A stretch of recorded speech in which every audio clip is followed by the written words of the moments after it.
ఇవాళ ఆ, ఆవిడ మన సాహితీ సదస్సులో పాల్గొనడానికి రాగలగడం చాలా సంతోషకరం. నాకు చాలా అదృష్టం ఏంటంటే తను చాలా నాకు దగ్గర స్నేహితురాలు. అలా చెప్పుకోవడానికి నేను చాలా గర్వపడుతున్నాను. ఆ నాకు ఆమె పేరు కోసూరి ఉమాభారతి. ఉమాభారతి అనగానే నా మనసులో ఫస్ట్ మెదలేది ఆడవే అందాల సురభామిని, ఆడవే కళలన్నీ ఒకటేనని, ఆడవే అందాల సురభామిని. ఈ పాట ఎందుకంటే యమగోళ సినిమాలో ఎన్టీ రామారావు గారి పక్కన ఒక నర్తకిగా, ఊర్వశిగా అంటే అప్సరస్లా అత్యద్భుతమైన నాట్యాన్ని ప్రదర్శించిన మన ఊర్వశి ఉమా. ఆ తను చిన్నప్పటి నుంచి కూచిపూడి, భరతనాట్యం, డాన్స్ ప్రక్రియల్లో శిక్షణ పొంది తర్వాత పెద్దయిన తర్వాత తను పెద్ద కళాకారిణి అయిన తర్వాత పిల్లలందరికీ అర్చన ఆర్ట్ అకాడమీ అని చెప్పేసి తను ఒక సంస్థని, సాంస్కృతిక సంస్థని స్థాపించి పిల్లలందరికీ నాట్య శిక్షణనిచ్చి ఎంతో మందిని నాట్యంలో ప్రావీణ్యులు అయ్యేటట్లుగా ఆవిడ తర్ఫీదు చేశారు. చిన్నప్పటి నుంచి నాట్యం నేర్చుకుని 14 ఏళ్ల వయసులో ఉన్నప్పుడు భారతీయ లెవెల్లో అంటే నేషనల్ లెవెల్లో మన భారతదేశంలో కూచిపూడి నాట్య పోటీల్లో ప్రథమ బహుమతి గెలుచుకున్నారు. అప్పటి నుంచి ఇంకా ఎన్ని ప్రదర్శనలు ఇచ్చారు అన్నది ఇంకా లెక్క వేస్తే కూడా చాలా లెక్క పెట్టడం కష్టం అన్నమాట. అన్ని ప్రదర్శనలు ఇచ్చారు. తను ఇంకా ఆ ఈ చిన్నప్పుడే బాలనటిగా సుడిగుండాలు సినిమాలో నటించారు. ఆ తర్వాత యమగోళ డాన్స్ చేశారు. దాంట్లో నృత్య ప్రదర్శన చేశారు ఊర్వశిలాగా. తర్వాత చిల్లరి దేవుళ్ళు సినిమాలో హీరోయిన్ గా చేశారు. ఇలా ఎన్నో సినిమాల్లో, తర్వాత టీవీ కోసం చేసిన సినిమాల్లో, టెలిఫిలిమ్స్ లో కూడా చాలా చేశారు. ఆలయనాదాలు ఆలయనాదాలు యాక్చువల్ గా జెమిని టీవీ వాళ్ళు సీరియల్ గా వాళ్ళ ఛానల్లో వేసుకున్నారు చాలా రోజులు. తర్వాత క్లాసికల్ డాన్సెస్ ఆఫ్ ఇండియా, మన భారతీయ నృత్య విధానాలు అని చెప్పేసి వాటిల్లో కూడా డాక్యుమెంటరీ ఫిలిమ్స్ లో కూడా ఆవిడ నటించారు. ఇప్పుడు ఒక కళాకారుడైనా, ఒక కళాకారినైనా ఏదైనా ఒక కళలో రాణించడానికి, ప్రతిభను సంపాదించి పేరు ప్రతిష్టలు పొందడానికి ఒక జన్మ సరిపోదు. అలాంటిది అటు సంగీతం, సంగీతం కాదు నాట్యం, ఇటు సాహిత్యం, ఈ రెండిటల్లో కూడా సమానమైన ప్రతిభను చూపించి సమానమైన గౌరవ ప్రతిష్టలను పొంది మన దేశానికి ఎంతో వన్నె తెచ్చిన అద్భుతమైన కళాకారిణి ఉమాభారతి గారు. మన అదృష్టం కొద్దీ ఇవాళ మనకి దొరికారు. ఇంకా సాహిత్య రంగం చెప్పాలి అంటే సాహిత్యంలో ఆవిడ చెప్పాను కదా సమానమైన ప్రతిభను చూపించారు. ఎన్నో ప్రసంగాలు, వ్యాసాలు, కథలు, నవలలు కూడా రాశారు. ఈ మధ్యనే రీసెంట్ గా సిరికోన వారి నవలల పోటీలో ఆవిడ రాసిన నవలకి మంచి ప్రథమ బహుమతి కూడా వచ్చింది.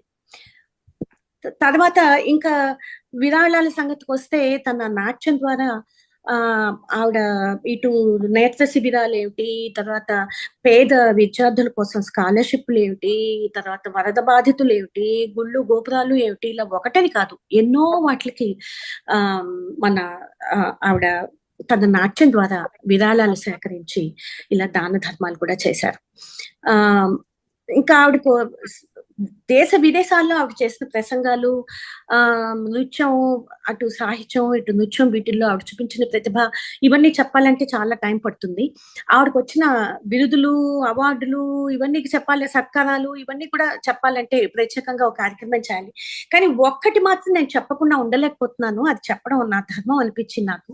అదేమిటంటే మన బాలమురళీ కృష్ణ గారు, సాక్షాత్తు మన బాలమురళీ కృష్ణ గారు ఆవిడ ప్రతిభని మెచ్చుకుని స్వయంగా స్వర్ణ కంకణం తొడిగి నాట్య భారతి అన్న బిరుదునిచ్చారు. ఇంతకంటే ఏం కావాలి?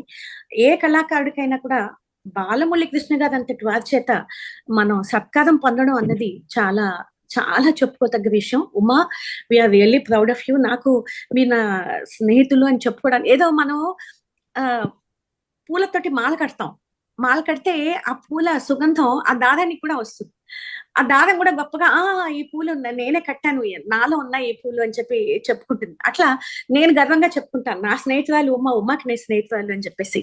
సో ఇవాళ మిమ్మల్ని మా ఫ్లోరిడా సదస్సు, సాహితీ సదస్సుకి ఆహ్వానించడం నా అదృష్టంగా భావిస్తున్నాను. ఈ వేదిక మీది. మీరు ఇవాళ చెప్పబోయే విషయం కూడా సాహిత్య నృత్య కళా రంగాల్లో నా ప్రయాణం అనే విషయం మీరు చెప్పబోతున్నారు.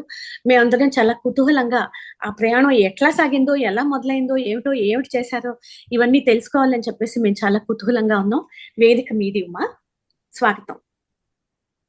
నమస్తే అండి, అందరికీ నమస్కారం. రాధిక గారు, మీరు ఏమీ దారం అవ్వక్కర్లేదు. మీ అంతటి మీకు ఎంతో ప్రతిభ ఉంది. మీరు స్నేహితులని చెప్పుకోవడానికి నేను కూడా చాలా గర్వపడుతున్నాను. ఇకపోతే ఆ పరిచయానికి ధన్యవాదాలు తెలుపుకుంటున్నాను. అలాగే ఫ్లోరిడా సాహిత్య సదస్సు వారికి కూడా కృతజ్ఞతలు చెప్పుకుంటున్నాను. ఈరోజు నృత్య కళారంగంలో అలాగే సాహిత్య కళారంగంలో నా పయనం గురించి కొన్ని విశేషాలు మీతో పంచుకుంటాను. ప్రదర్శన కళలు అయినటువంటి నృత్యం, సంగీతం, వీటికి ఆయువు పట్టు సాహిత్యం, అది మనందరికీ తెలిసిన విషయమే. 5 ఏళ్ల వయసులో వెంపటి చిన్న సత్యం గారి వద్ద నేను నృత్యాభ్యాసం మొదలుపెట్టినప్పుడు నృత్యంతో పాటు వెన్నంటే ఉండే సాహిత్యం పట్ల నాకున్న ఆసక్తిని ప్రోత్సహించిన వారు మా తల్లిదండ్రులు, శారద గారు, సత్యనారాయణ గారు. నృత్యాభ్యాసన వల్ల తెలుగు భాష, తెలుగు సాహిత్యం, వీటితో కొంత సాన్నిహిత్యం అంటూ ఏర్పడింది. అది ఎలాగంటే, మొట్టమొదటి ప్రక్రియ నృత్యాభ్యాసనలో హస్తముద్రలు, సంయుక్త హస్తాలు, అసంయుక్త హస్తాలు. అయితే అవి ఎలా ఉంటాయంటే పతాక, త్రిపతాక, అర్ధపతాక, కర్తరీముఖ, ముష్టి, శిఖర, కపిత్త, కటకాముఖ, ఇటువంటి పదాలని పలుకుతూ ముద్రలు పట్టాలి. ఆ తర్వాత నాట్యశాస్త్రం నుండి కొన్ని శ్లోకాలు, ఆ శ్లోకాల యొక్క ప్రతి పదార్థ తాత్పర్యాలని అర్థం చేసుకొని ఆ శ్లోకాలని వల్లించటం మొదలుపెట్టాలి. మొట్టమొదటి శ్లోకం మీకు వినిపిస్తాను. నాట్యశాస్త్రంలో దుఃఖార్తానాం శ్రమార్తానాం శోకార్తానాం తపస్వినాం లోకోపదేశ జననం కాలే నాట్యమే తద్భవిష్యతి. అంటే దుఃఖార్తులకు, శ్రమార్తులకు, శోకార్తులకు ఒక్కింత విశ్రాంతిని కలిగింపజేసి వారికి ఉత్తేజాన్ని కలిగించి ఆనందాన్ని పంచగల ఒక కళ అంటూ ఉందంటే అది సర్వకళాసారమైన నాట్యమే అన్నది ఈ శ్లోకం యొక్క అర్థం. ఇకపోతే ఈ సాన్నిహిత్యం, తెలుగు భాష అలాగే తెలుగు సాహిత్యంతో ఏర్పడ్డ సాన్నిహిత్యాన్ని ముందుకు సాగి ఒక ఇష్టంగా, ఒక మక్కువగా, ఒక మైత్రిగా మారేందుకు 2 సంఘటనలు నా జీవితంలో చోటు చేసుకున్నాయి. అది కూడా నృత్యం వల్లే సాధ్యమయ్యాయి. మొదటిది ఏంటంటే, మేము వరంగల్లో ఉన్నాము అప్పుడు. అక్కడ state level inter collegiate dance competitions జరుగుతున్నాయి. అయితే మా ప్రిన్సిపల్ గారు స్పెషల్ పర్మిషన్ తీసుకొని మా స్కూల్ తరఫున ఆవిడ నన్ను ఆ పోటీకి పంపారు. 3 విడతలుగా జరిగిన ఆ పోటీలో ప్రథమ బహుమతి అందుకున్నాను. అప్పుడు నాకు 10 ఏళ్ళు. అయితే ఆ బహుమతి, ఆ అవార్డు మాత్రం నేను వెళ్ళి రచయితల మహాసభలో నేను అందుకోవాలి. అయితే 2 రోజులు జరిగాయి ఆ సభలు. ఒకరోజు నేను, అమ్మ, నాన్న వెళ్ళాం. బహిరంగ సభ, ఇసకేస్తే రాలనంత మంది జనం. అయితే వెళ్ళి కూర్చున్నాము. అక్కడ ఒక అద్భుతమైన వక్త, ఆవిడ వాగ్ధాటి, ఆ ప్రసంగం అలా కళ్ళు తెరిచి చెవులు రిక్కించి నేను కూడా వింటూ ఉండిపోయాను. సరే, ప్రసంగం ముగిసింది. నన్ను వేదిక పైకి పిలిస్తే వెళ్ళి ఆవిడ చేతుల మీదగానే నేను అవార్డు అందుకున్నాను. తిరిగి వచ్చి నాన్న దగ్గర కూర్చొని, నాన్న ఆవిడెవరు అని అడిగాను. ఆమె పేరున్న రచయిత్రి అమ్మ, ఊటుకురి లక్ష్మీకాంతమ్మ గారు అన్నారు. రచయిత్రి అయితే ఇలా మాట్లాడగలుగుతారా? రచయిత్రి అయితే ఇలా ప్రసంగించగలుగుతారా? అయితే నేను కూడా ఒక రచయిత్రిని అవ్వగలనా అని ఒక ఆలోచన, ఒక చిన్న ఆశ ఆ రోజు కలిగింది. సరే, ఆ తర్వాత కొద్ది రోజులకి నాగేశ్వరరావు గారి సినిమా, అక్కినేని నాగేశ్వరరావు సుడిగుండాలు. అది ఆ ఏడు దానికి బంగారు నంది అవార్డు కూడా వచ్చింది. సరే, ఆ సినిమాలో చిల్డ్రన్స్ బ్యాలేలో నన్ను భారతమాతగా వేయమని అడిగారు. ఉమ్మకి సరదాగా ఉంటుంది అని నాన్న అనడం, ఆ తర్వాత నేను, అమ్మ, నాన్న హైదరాబాద్ వెళ్ళడం జరిగింది. అక్కడ సెట్స్ మీదకి వెళ్ళేటప్పటికి ఒక 3D ఇండియా మ్యాప్ ఆకాశమంత ఎత్తుంది. సరే, ఆ సెగ్మెంట్‌కి డైరెక్టర్ గారు మాధవరావు గారు. ఆయన నా దగ్గరగా వచ్చారు. వచ్చి, "చూడమ్మా Uma, your mother India. Kotana కోట్ల మంది జనం నీ బిడ్డలు. దేశ విభజన జరుగుతోంది. ఒకరినొకరు తిట్టుకుంటున్నారు, కొట్టుకుంటున్నారు, పొడుచుకుంటున్నారు. అలా నేలరాలిపోతున్నారు. ఎలా ఉంటుంది నీకు యాస్ ఎ మదర్" అన్నారు. ఆ తరువాత సుశీల గారు పాడిన పాట ఒకటి వినిపించారు 4, 5 సార్లు. ఇక ఆ పాట వింటుంటే ఇంకా ఆ పాట ఎలా ఉందో మీకు చెప్తాను. అతని హతమార్చినానని ఇతడు మురిసే, ఇతని వధించినానని అతడు కులికే, అన్నదమ్ముల మను మాట అసలు మరచి, కోయుచున్నారు తమ తల్లి గుండెలను. ఇది పాట. దాంతో అది వినేటప్పటికి నా కళ్ళ వెంట నీళ్ళు. అంటే సాహిత్యం అనేది మనిషి పైన ఎటువంటి ప్రభావం చూపుతుంది అన్నది ఆ రోజు నాకు అనిపించింది. అంతేకాకుండా మరో పక్క ఈ నిత్యం ఒక తపస్సులా సాగుతున్న నృత్యాభ్యాసన వల్ల జావళీలు, జతిస్వరాలు, అష్టపదులు, అన్నమయ్య కీర్తనలు, అలాగే మన నారాయణ తీర్థుల వారి తరంగాలు, సిద్ధేంద్ర యోగుల వారి భామాకలాపం, గొల్లకలాపం, ఆ మహానుభావుల సాహిత్యంతో మమేకం అవ్వడం నాకు చాలా ఆనందంగా అనిపించేది. అంతేకాకుండా రామాయణం, భారతం, భాగవతాల నుండి ఆ కథలు, కావ్యాలు అవే నృత్యాంశాలుగా ఉంటాయి కనుక ఆ కథ యొక్క రచన, ఆ రచనలోని పాత్రలు అటువైపు కూడా తప్పకుండా దృష్టి మరలిందనే నేను అనుకుంటాను. ఇక ఇలా ఈ స్ఫూర్తితోనే నేను 11 ఏళ్ళప్పుడు ఒక 2 కథలు రాశాను. 'నేలరాలిన తార' ఒకటి, 'బుద్ధిమంతుడు' అని ఒకటి. తర్వాత చిన్న చిన్న పాటలు రాసేదాన్ని, ట్యూన్స్ కట్టేదాన్ని. ఇవన్నీ మా నాన్నని కూర్చోపెట్టి వినిపించేదాన్ననమాట. నాన్న వినేవారు ఓపికగా, నవ్వేవారు, బాగున్నాయి అని అనేవారు. కానీ "నువ్వైతే ముందు నృత్యం మీద దృష్టి పెట్టు, ఎన్నని చేస్తావు" అన్నారు. ఇంక దాంతో దాదాపు 12 ఏళ్ళకి పైగానే నా ఊహ, నా ధ్యాస నృత్యమైపోయింది. నా జీవన విధానం, నా ఆరాధనం నృత్యంగా మారింది. మనస, వాచ, కర్మేణ నృత్యం, నృత్యం, నృత్యం అయిపోయింది. ఇక నృత్యం లేక నేను, నేను లేక నా నృత్యం ఈ ఉనికే లేదని నేను ఆ మధ్య 'వేదిక' అన్న నా పుస్తకానికి ఒక కవర్ మీద ఒక చిన్న కవిత కూడా రాశాననమాట. అలా ఎన్నెన్నో నృత్య ప్రదర్శనలు చేశాను. తర్వాత 3 సినిమాలు చేశాను. 3 డాక్యుమెంటరీలు చేశాను. అమెరికాకి రాకముందే 4 విదేశీ పర్యటనలు చేశాను. ఆహ్, డాక్యుమెంటరీలు అనంగానే నాకు ముందుగా గుర్తొచ్చేది ఆంధ్రప్రదేశ్ గవర్నమెంట్ వారి కోసం నేను చేసిన 'కూచిపూడి నృత్యరీతి' అన్న డాక్యుమెంటరీ. అది 2 వారాల పాటు ఆంధ్రదేశమంతటా ప్రతి సినిమా థియేటర్‌లో ప్రతి షోకి ముందు న్యూస్ రీల్‌గా వేసేవారు. నేను, మా చెల్లెలు ఇలా థియేటర్ హాపింగ్ చేసి చూసేవాళ్ళమనమాట. ఇంకా ఆ తర్వాత జోహన్నాస్బర్గ్ టీవీ కోసము నేను 'a day in the life of a dancer' అన్న డాక్యుమెంటరీ చేశాను. ఆ తర్వాత సింగపూర్ ఆహ్, టీవీ వారి కోసము నేను 'నర్తకి' అన్న డాక్యుమెంటరీ చేశాను. ఇక ఈ క్రమంలో ఆహ్, ఎన్నెన్నో అవార్డులు, రివార్డులు అందుకున్నాను. ఎన్నెన్నో సత్కారాలు, సన్మానాలు పొందగలిగాను. ముందుగా గుర్తొచ్చేది 14 ఏళ్ళప్పుడు రాధిక గారు చెప్పినట్టు ఆల్ ఇండియా డాన్స్ కాంపిటీషన్స్‌లో గెలిచి అక్కినేని నాగేశ్వరరావు గారి చేతుల మీదుగా ట్రోఫీ, బంగారు పతకం అందుకోవటం. ఆ తర్వాత బాలమురళీ కృష్ణ గారి చేతుల మీదుగా నాట్యభారతి అన్న బిరుదుని, అలాగే స్వర్ణ కంకణాన్ని అందుకోగలగడం. ఎల్‌వీఆర్ ఫౌండేషన్ వారి ఒక ప్రెస్టీజియస్ అవార్డ్, రాజ్యలక్ష్మి అవార్డ్ అని చెన్నైలో పాండిచ్చేరి గవర్నర్ గారి చేతుల మీదుగా అందుకోవటం. ఇక అసలు మరిచిపోలేని నా మొట్టమొదటి ఇండియాలోని టూర్ ఏమిటంటే కాకినాడ, రాజమండ్రి, విశాఖపట్నం, ఏలూరు. ఈ ఈ సిటీస్‌లోని కల్చరల్ ఆర్గనైజేషన్స్ అన్నీ ఒక గ్రూప్‌గా ఫార్మ్ అయ్యి ఒక పెద్దెత్తున సన్మాన సభ, అది మేళ తాళాలతో ఏర్పాటు చేసి ఎందరెందరో ప్రముఖులు, ఎందరెందరో కళాకారులు వారి సమక్షంలో ఆ, నృత్య Kovida, Abhinaya Bharati, Taranga Visharada, they conferred all these titles upon me. అది దేనికి సంబంధించి అంటే చీఫ్ మినిస్టర్స్ రిలీఫ్ ఫండ్కి చాలా చాలా సిటీస్ అట్లా ట్రావెల్ చేసి ఆమ్, ఈ ఆ, ఏం చేసామంటే ఫండ్స్ రైజ్ చేసి రిలీఫ్ ఫండ్కి మేము అందించగలిగాము. చాలా బాగా జరిగింది, అది అసలు మరవలేను, అంత బాగా చేశారు, బాగా జరిగింది. ఇంకా ఆ తర్వాత మా నాన్నగారి ఆశయం కళ ద్వారా సమాజ సేవ.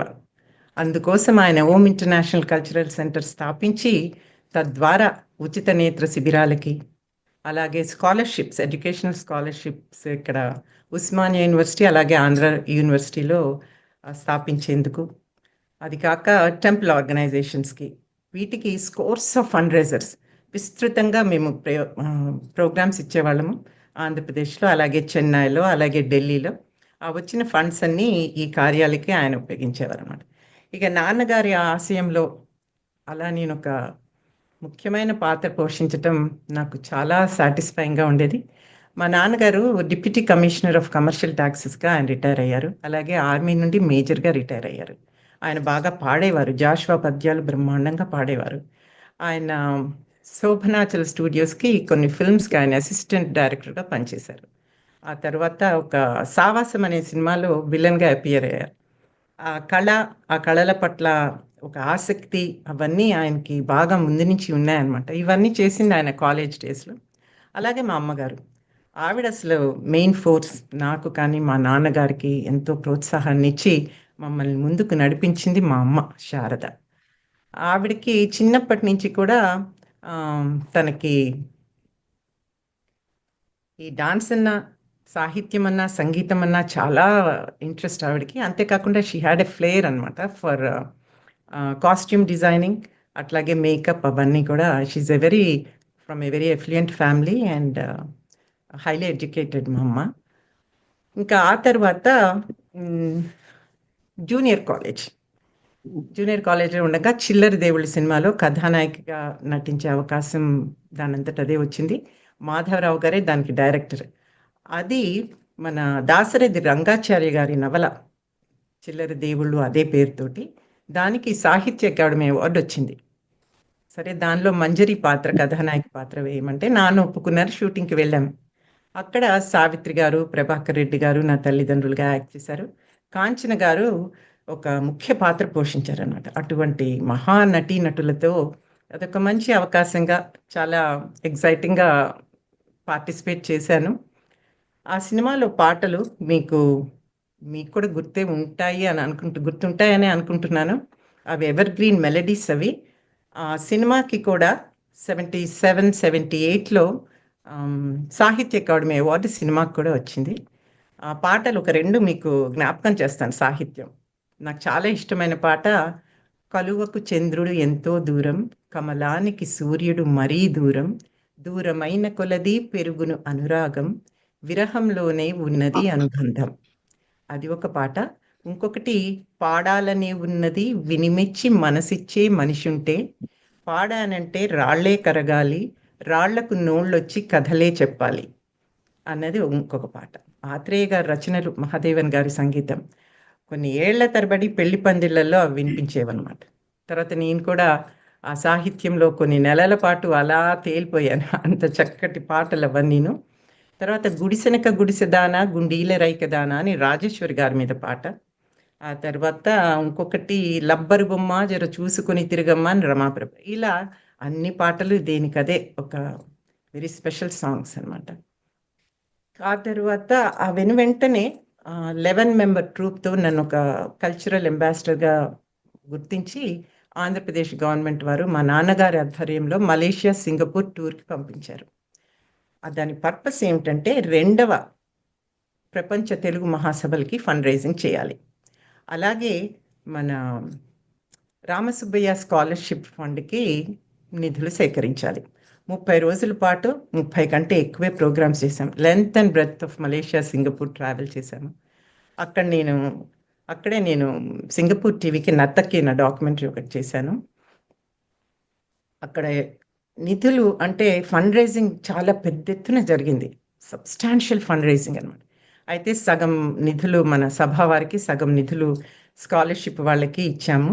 దాని గురించి న్యూస్ కవరేజ్ కూడా చాలా బాగా ఎక్కువగా ఉండేదన్నమాట. ఒక్కొక్క ప్రోగ్రాం ఒక్కొక్క అనుభవం. కాంతాన్ దేశం, అందులోనే కాంతాన్ దేశం అని ఒకటి ఉంది. దాని మహారాజు గారు ఆ ప్యాలెస్లోకి వచ్చి తనకి ప్యాలెస్ వీళ్ళందరికీ కూడా ఒక ప్రదర్శన ఇవ్వమని కోరగా నేను వెళ్ళి I did a dance performance there. చాలా బాగా జరిగింది. ఇక అది అవుతూనే South Africa, Andhra Mahasabha of South Africa and Mauritius వాళ్ళు స్వయంగా వచ్చి ఒక 12 మెంబర్ ట్రూప్తో మమ్మల్ని వచ్చే సౌత్ ఆఫ్రికా అంతా ఇది కల్చరల్ టూర్ చేయమని అడిగారు. ది ఉమాభారతి షో అన్న బ్యానర్ పైన మా నాన్నగారి ఆధ్వర్యంలోనే అది కూడా ఏర్పాట్లు అయ్యాయి. అక్కడ దాని పర్పస్ ఏమిటంటే వాళ్ళకి ఏపీ గవర్నమెంట్, ఆంధ్రప్రదేశ్ గవర్నమెంట్తో టైఅప్ అయ్యి మన తెలుగు కళలు, తెలుగు సాహిత్యం, తెలుగు సాంప్రదాయాలు, సంస్కృతి ఇవన్నీ నేర్పించగల టీచర్స్ని తీసుకుని వెళ్ళి వాళ్ళ కమ్యూనిటీస్లో ప్రొపగేట్ చేయాలన్నది వాళ్ళ ప్రణాళిక. అలాగే మొబేని హైట్స్ అని ఒక పెద్ద సిటీ ఉంది. రామాలయం అని అసలు ఎకరాల భూమి అన్నమాట. దాని మీద రామాలయం పెద్దగా కన్స్ట్రక్ట్ చేయాలన్నది కూడా వారి ప్రణాళిక. అక్కడ కూడా 30 రోజుల టూరే, కానీ మేము అంతకంటే ఎక్కువ ప్రోగ్రామ్స్ ఇచ్చాము. అక్కడ కళకి, ఒక కళాకారిణికి, ఒక నృత్య ప్రదర్శనకి అటువంటి ఆదరణ, అటువంటి గుర్తింపు, అటువంటి స్పందన మేము అసలు ఊహించలేదు. ఒక కళలోలా జరిగింది. ఆ నెల రోజుల పాటు వాళ్ళు లీడర్ అనే పత్రిక వాళ్ళు దే ర్యాన్ ఏ సప్లిమెంట్ అనమాట. మా టూర్లో, మా ట్రిప్లో ఏది జరిగినా కూడా ఒక న్యూస్ లాగా. సో పొద్దున్న లేసి ముందు మేము ఆ న్యూస్ పేపర్ చదివేవాళ్ళం. ఎగ్జైటింగ్గా ఉండేదన్నమాట. నిన్నేమన్నారు, వీళ్ళేమన్నారు, వాళ్ళు ఏమన్నారు, ఎలా జరిగింది, ఇవన్నీ ఉండేటి అందులో. సో హై పాయింట్ ఏమిటంటే జోహన్నాస్బర్గ్ నుంచి ఆయన కెమెరామ్యాన్, ఆయన పేరు హెల్మెట్ సిడవ్. ఆయన గన్స్ ఆఫ్ నవరన్ కెమెరామ్యాన్. ఆయన తన టీంతో జోహన్నాస్బర్గ్ నుంచి డర్బన్కి వచ్చారు. అక్కడ వీవర్ స్టేషన్ ఇన్ డర్బన్.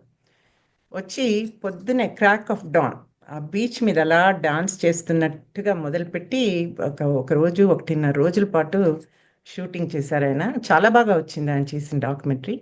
తర్వాత ఇంటర్నేషనల్ కల్చరల్ రౌండప్కి ఆయన న్యూస్ ఇస్తూ, తనకు అసలు భారతీయ కళలతో సంబంధమే లేదు, అయినా కానీ కూచిపూడి అనే ఆర్ట్ ఫామ్, అది ఉమా నాట్యం, ఆవిడ మూమెంట్స్, ఆ expressions, every movement, every expression was like a story telling and it is a electrifying shooting stint అని ఆయన చెప్పినప్పుడు నాకు చాలా చాలా ఆనందంగా తబ్బిబ్బైపోయాను అనమాట. ఇదంతా కూడా నేను స్కూల్, హై స్కూల్, జూనియర్ కాలేజ్లో ఉండగా జరిగిన యాక్టివిటీస్. అందుకే ప్రతిదీ నేను ఆస్వాదిస్తూ, అనుభవిస్తూ, అనుభూతి చెందుతూ చక్కగా అలా టైం గడిచిపోయేదన్నమాట నాకు. అంత విజయవంతంగా ఆ టూర్ కూడా అయ్యి మళ్ళా తిరిగి హైదరాబాద్ వచ్చాక వెంకటరత్నం గారని యమగోళ ప్రొడ్యూసర్, ఆయన ఫోన్ చేశారు.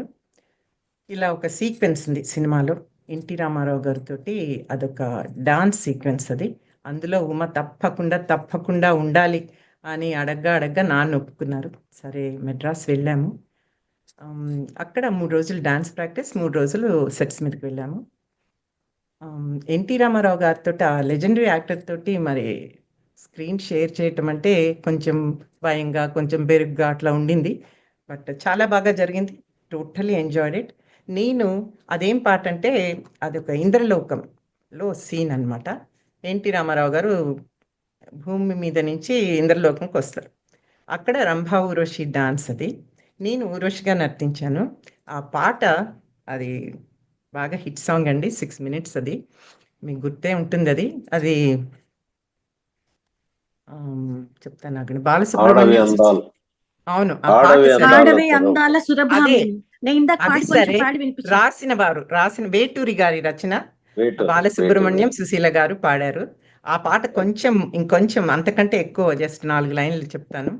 ఆడవే అందాల సురభామిని, పాడవే కళలన్నీ ఒకటేనని, నాట్యమేదైన నడక ఒక్కటే, భాష ఏదైనా భావం ఒక్కటే, అన్ని కళల పరమార్థం ఒక్కటే, అందరినీ రంజింపజేయటే. అలా మొదలవుతుంది. తర్వాత రంభా ఊర్వశి మేనలకి వాళ్ళ సెగ్మెంట్స్ వాళ్ళకు ఉంటాయి. మంజు భార్గవి, లక్ష్మి, మేనక, తర్వాత రంభా వేశారు. వెరీ వెరీ ఎంజాయబుల్ అది అన్నమాట ఆ 1 వీక్. ఆ తర్వాత సరే తిరిగి హైదరాబాద్ వచ్చేసాము.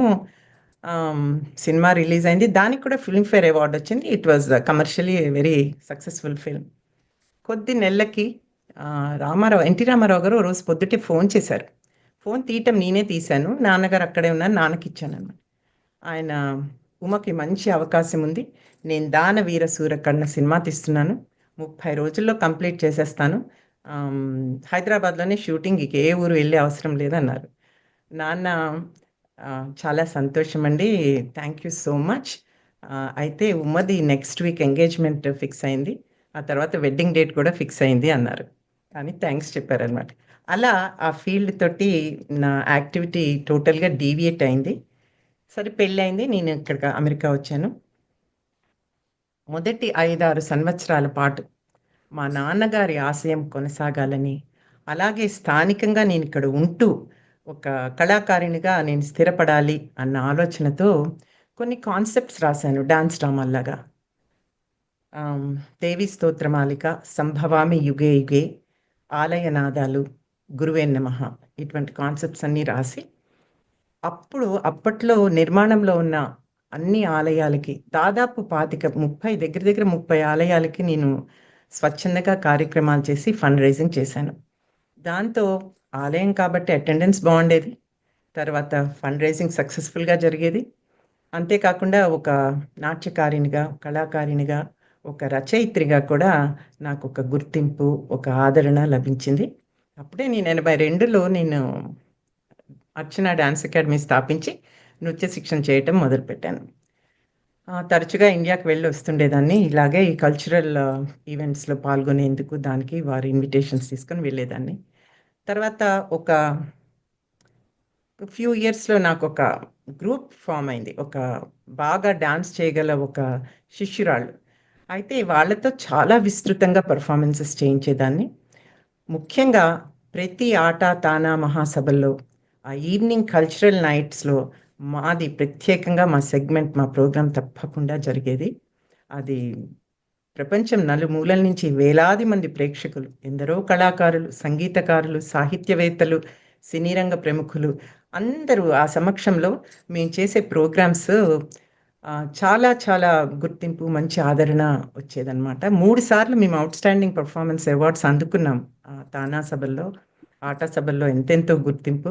ఒక కొరియోగ్రాఫర్‌గా, ఒక గురువుగా, అలాగే ఒక వక్తగా నేను రాసిన డాన్స్ డ్రామాలకి ఒక గుర్తింపు. ఎలాంటివి రాసేదాన్నంటే వాటికి 'భరతముని భూలోక పర్యటన', 'మానసపుత్రి', 'తెలుగింటి వెలుగు', 'డ్రీమ్ గర్ల్', అలాగే 'పెళ్లి ముచ్చట' ఇటువంటి డాన్స్ డ్రామాలు ఇంకొంచెం ఎంటర్‌టైన్‌మెంట్ కోషెంట్ ఎక్కువగా ఉంటుందని అలా రాసి ప్రెజెంట్ చేసేదాన్ని. It very, very, very extremely satisfying. నాకే కాదు మా శిష్యురాళ్ళకి, మా అకాడమీకి కూడా మంచి పేరు. 12 ఏళ్ళకి పైగానే మేము వరుస పెట్టి we participated in this. We wanted to, we did it and it was very, very successful thing to do. తర్వాత దగ్గర దగ్గర 60కి పైగానే నేను కూచిపూడి రంగప్రవేశాలవి చేయించాను. ఇక్కడే కాకుండా ఇండియాకి కూడా వెళ్లి చేయించాను. ఆ తర్వాత 94లో నాకొక ఆలోచనొచ్చింది. నేనింతమంది పేరెంట్స్, ప్రవాస భారతీయులు, ప్రవాసాంధ్రులు వీళ్ళని వారానికి 2 మార్లు చాలా ఇంటరాక్ట్ అవుతుంటాను. వాళ్ళ పిల్లలు, వారి యువతకి నేను డాన్స్ నేర్పిస్తున్నాను. అయితే ఈ క్రాస్ కల్చరల్ కాన్‌ఫ్లిక్ట్స్ ఎలా ఉన్నాయి? అంతే కాకుండా వారి యువత జీవన విధానంలో మన కళలు, సాంప్రదాయాలు, సంస్కృతి, సంగీతం, సాహిత్యం, నృత్యం వీటన్నిటి రోల్ ఏంటి? ఎటువంటి ప్రభావం చూపుతుంది వాళ్ళ లైఫ్స్‌లో? దీని గురించి ఏదైనా ఒక మంచి ప్రాజెక్ట్ చేయాలన్న ఆలోచనొచ్చింది.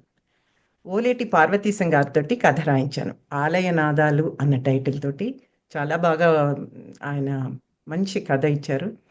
మూడో వంతు సినిమా ఇక్కడే షూటింగ్ చేశాం. America Houston surroundings. దానికి దర్శకత్వం, అలాగే స్క్రీన్ ప్లే, డైలాగ్ అన్నీ నేనే రాశాను. అదొక టోటల్లీ డిఫరెంట్ ఎక్స్‌పీరియన్స్. చాలా బాగా అనిపిచ్చింది. అది కూడా ఇక్కడ పూర్తి చేసుకొని, ఇక్కడి నుంచి యువతని తీసుకొని వెళ్ళి ఇండియాలో హైదరాబాద్, శ్రీశైలం, మాధాపూర్ ఇటువంటి ప్లేసెస్‌లో షూటింగ్ చేసి కంప్లీట్ చేశాం. అయితే జెమినీ వారు 16 వారాల పాటు 'ఆలయనాదాలు' అన్న సీరియల్ పేరుతో ఇన్ మోర్ దెన్ 14 కంట్రీస్ ఆయన టెలికాస్ట్ చేశారు వాళ్ళు. I think it was done in 97 అనుకుంటాను, ఇఫ్ ఐఎమ్ నాట్ రాంగ్. తర్వాత వీడియో క్యాసెట్స్గా పంపిణీ చేసేందుకు కెనడాలో, తర్వాత ఇక్కడ కూడా నేను ఏర్పాట్లు చేశాను. Very satisfying. It was very very pleasant thing to happen to us అనమాట. మా అమ్మ ఎందులో 7 ఏళ్ళది, తన పేరు శిల్ప, కథానాయకి చిన్నప్పటి పాత్ర వేసింది. అప్పటికే తను బాగా ప్రోగ్రామ్స్ అవి ఇస్తుండేది. ఈ ప్రాజెక్ట్తో సహా కలుపుకొని తనకి ఏంటి చైల్డ్ ప్రాడిజీ అని, ట్వింకిల్ టోస్ అని మంచి గుర్తింపు వచ్చింది. The family felt very happy about that అనమాట. తర్వాత అలా ఈ డాన్స్లోనే ఉన్నాను. ఈ ప్రాజెక్ట్తో ఇంకొక డిఫరెంట్, ఇంకో కోణం నుంచి నేను నా డాన్స్కి ఒక పర్పస్ తీసుకొచ్చాను అనమాట. ఆ తర్వాత 2009లో నేను ఇంటర్నేషనల్ కూచిపూడి కాన్ఫరెన్స్ హైదరాబాద్లో జరిగింది. దానికి వారు ఆహ్వానిస్తే వచ్చాను. మా అమ్మగారికి మా నాన్నగారికి ఇన్నేళ్ల తరువాత ఒక లైవ్ పర్ఫార్మెన్స్ చేయాలి. దాదాపు అప్పటికి 30 ఏళ్ళు అయింది. అయితే అన్న ఆలోచనతోటే నేను వచ్చాను. చాలా బాగా జరిగింది. తర్వాత నా పార్టిసిపేషన్ వెంట్ వెరీ వెల్. తర్వాత నాన్నగారు సంతోషించారు, అమ్మ సంతోషించారు, అంత బాగానే ఉంది. మర్నాడు నాన్న నన్ను పిలిచి దగ్గర కూర్చోబెట్టుకున్నారు.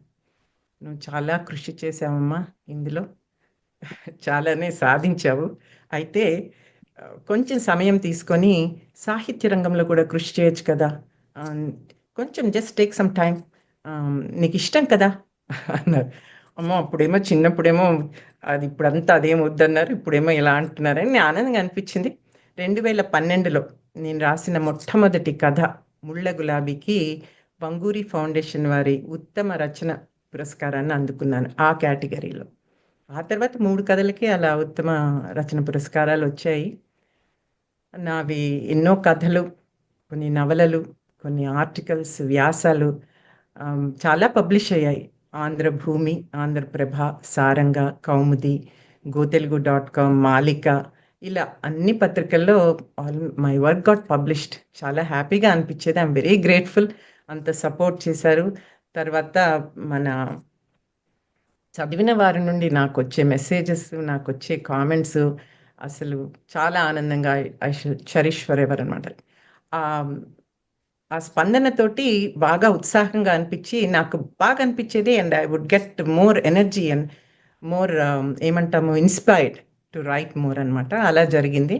కాకపోతే ఒక చిన్న ఆశ కలిగింది రీసెంట్గా, 3-4 ఏళ్ల క్రితం.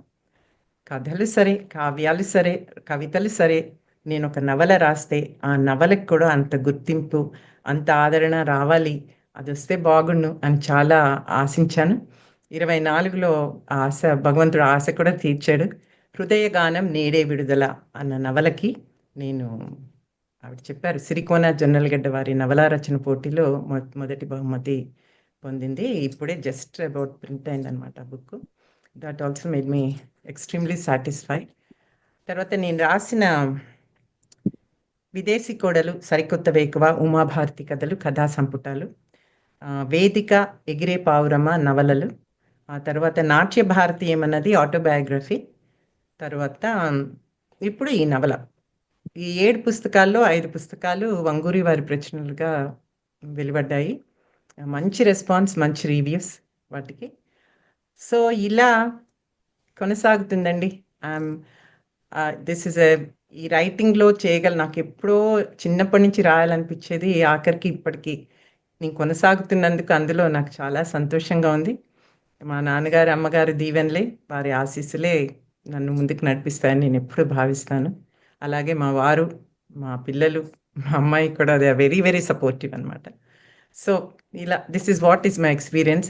ఈ 2 ఫీల్డ్స్ని అలా కలిపింది. ఆ సాహిత్యం అనేది, నృత్యం అనేది 2 డిఫరెంట్ ఫీల్డ్స్ కాదు నా ఉద్దేశంలో. పొద్దున లేస్తే నలిగేది ఆ నృత్యం ప్రాక్టీస్తో పాటు సాహిత్యం.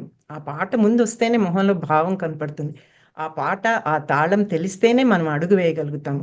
కాబట్టి నా దృష్టిలో నృత్యాన్ని, సాహిత్యాన్ని విడదీసి మాట్లాడే ప్రసక్తే ఉండదు. కాకపోతే నృత్యేతర రచనలు చేయడానికి అదొక వేరే ఆసక్తి అంటూ ఉండాలి అన్నది నా భావన. అదండి, క్లుప్తంగా చెప్పాను. ఇంత ఓపికగా మీరు విన్నందుకు మీకు అందరికీ కూడా కృతజ్ఞతలు. మరో చాలా బాగుంది ఉమా. ఆ, ఇంకా వినాలి, ఇంకా ఎక్కువసేపు వినాలి అని అనిపించింది. చక్కగా మీ నృత్యంలోను సాహిత్యంలోను మీ ప్రయాణాన్ని చాలా చక్కగా మీరు విశదీకంగా ఆ, చెప్పారు బాగా. మీరు చెప్తున్నప్పుడు నాకు అనిపించింది, మీరు చివరిలో అన్న మాటలు నృత్యము సాహిత్యము విడివిడిగా లేవు, రెండు ఒకటే అని చెప్పేసి, అది నేను 100కి 1000 పాళ్ళు ఒప్పుకుంటాను. ఎందుకంటే సంగీతం కూడా అంతే, సంగీతం సాహిత్యం కూడా వేరు వేరు కాదు. ఎందుకంటే నేను ఆ అలా గంటలు గంటలు పాడతాను, ఎవరికి ఏం వినిపించదు, అది అంటే గుర్తు ఉండదు, మనసులో హత్తుకోదు. దాంట్లో సాహిత్యం పొదిగితే అది మనసుకి హత్తుకుంటుంది. అలాగే నృత్యం కూడా మీరు అన్నట్లుగా, మీరు నృత్యం మామూలుగా చేస్తే బానే ఉంటుంది, చూస్తాం. బట్ దాంట్లో సాహిత్యం ఉండి అంత బాగుంటే ఇంకా గుర్తుంటుంది. సో సాహిత్యం, సంగీతం, నృత్యం ఇవన్నీ ఒకదాంతో ఒకటి అలా అల్లుకుపోయి పెనవేసుకుపోయి ఉన్నాయన్నమాట. సో హేమమాలిని గారు ఒకసారి ఆ, చెప్తూ ఇంటర్వ్యూలో చెప్తూ అన్నారు, ఆవిడ నేను డాన్స్ చిన్నప్పటి నుంచి మీలాగే ఆవిడ కూడా నేర్చుకున్నారు కదా, ఆవిడ డాన్స్ చేస్తుంటే చూస్తుంటే అనిపిస్తుంది ఈ డాన్స్ చేయడం కోసమే పుట్టారు అనిపిస్తుంది. అట్లా అన్నమాట. అంకితం, మనస వాచ కర్మణ అంకితం చేశారు జీవితాన్ని. ఆవిడ చెప్పారు డాన్స్ చిన్నప్పటి నుంచి నేర్చుకోవడం వల్ల ఒకటి మన మిథాలజీ నాకు బాగా తెలిసింది, మన హిందూయిజము, మన మతం, మన మిథాలజీ అంత తెలుసు. ఇంకోటి అఫ్ కోర్స్ ఏ కళలో అన్నా మనిషికి క్రమశిక్షణ, డిసిప్లిన్ ఇవన్నీ నేర్పిస్తాయి కదా, ఇవన్నీ అని. అట్లాగే కళాకారులు ఎప్పుడు కూడా చాలా క్రమశిక్షణతో వాళ్ళు మనస వాచ కర్మణ ఆ కళకే అంకితం అయ్యి చేస్తారనమాట. మీరు ఆ చిల్లర దేవుళ్ళు అనగానే ఆ పాడిన పాటలు నేను ఎన్నిసార్లు స్టేజ్ మీద పాడాను. అవును. ఉమ్. పాడాలనే ఉన్నది, విని మెచ్చి మనసిచ్చే మనిషుంటే, పాడాలనే ఉన్నది అది. బ్రహ్మాండంగా ఉంది. కలువకు చంద్రుడు ఎంతో దూరం, కమలానికి సూర్యుడు మరీ దూరం. అదొకటి చాలా అవును. ఫేమస్, ఆత్రేయ చాలా. గారు రాశారు మహాదేవన్, చాలా బాగుంది. మీరు అవన్నీ చెప్తుంటే I relived all those songs, really. Those days అనమాట. చాలా అంతే. బాగుంది. యా, మీరు బ్రహ్మాండంగా పాడుతా ఉన్నారు. మీ ప్రోగ్రామే వినాలనిపిస్తుంది నాకు. తప్పకుండా, తప్పకుండా. చాలా సంతోషం Uma. As I said before, మేము చాలా సంతోషంగా ఉన్నాం. మీ ప్రసంగం విన్న తర్వాత ఎన్నో విషయాలు తెలుసుకున్నాం. మీ ప్రయాణం విశేషాలన్నీ మాకు కూడా చాలా నచ్చాయి. నేను మళ్ళీ చెప్తాను, మీరు నాకు చాలా దగ్గర స్నేహితులు అని చెప్పుకోవడానికి చాలా గర్వపడుతున్నాను. ఇంకో సంగతి చెప్పడం మర్చిపోయాను ఉమా గారి గురించి. ఆవిడ సాహిత్యంలో కథల పోటీలు, వాటిల్లో నవలల పోటీలు, వాటిల్లో బహుమతులు గెలుచుకున్నారు. సరే, అది బానే ఉంది. ఆవిడ వాళ్ళ అమ్మగారు, నాన్నగారి పేరు మీద ప్రతి సంవత్సరం కథలు, కవితలు వాటిల్లో ఆవిడ పోటీలు నిర్వహించి బహుమతులు ఇస్తారు. ఏదో చంద్రుడికి నూలిపోగులాగా వాళ్ళ తల్లిదండ్రులకి ఆవిడ ప్రేమని, కృతజ్ఞతని అలా చూపించుకుంటున్నారు. ఆ జీవిత సాఫల్యం పురస్కారం కూడా వచ్చే నెలలో అందుకోబోతున్నారు, భారతదేశం వెళ్తున్నారు. వీలుంటే వస్తాను ఉమా, నేను నా ప్లీజ్, నా ప్లీజ్, వాటిల్లో ప్లీజ్. నేనున్నాను. I know, I know. చాలా కృతజ్ఞతలు. మనం తర్వాత ప్రసంగాల వైపు వెళ్దాము.